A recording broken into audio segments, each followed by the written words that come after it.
fighters who are phenomenal fighters, but for whatever reason, they're not marketable, they're not this or that, until you sit down and have a conversation with them. You're like, oh, that guy's pretty fucking cool, you know? Mm-hmm.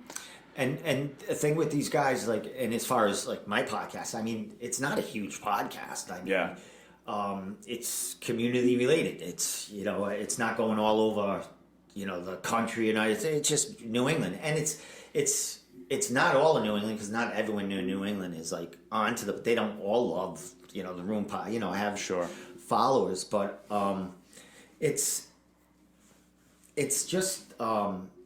It's definitely a passion thing you got to do, because to make it good, and as you say, you want to make money at it someday, you got to have you can't just say, I'm going to start a podcast, and you got to be able to do what you do, is talk to guests. Sure.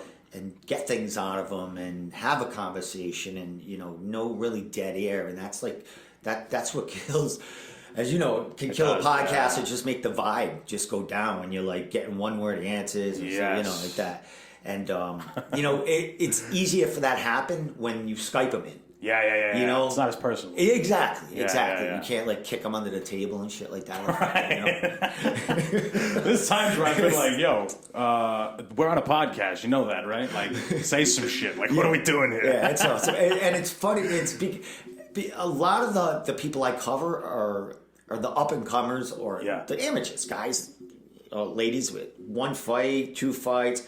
I mean, I get the bigger elite fighters in New England, but the ones that I'm drawn to are the ones that no one knows about. And as you say, there's diamond in the roughs there, that in the elite level too, that no one sees, because you know, they're either not being able to market themselves because they don't have that drive to get out there. They're more fight oriented. You need someone to do it for them. Yeah. Or you're getting these kids that are kind of starting to be their own promoting machine. Yes. They're seeing, like, what can be done. Obviously, Conor McGregor changed the game.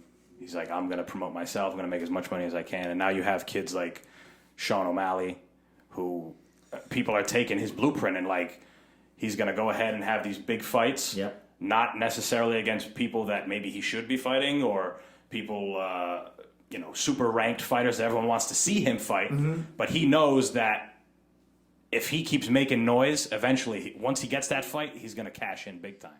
Exactly.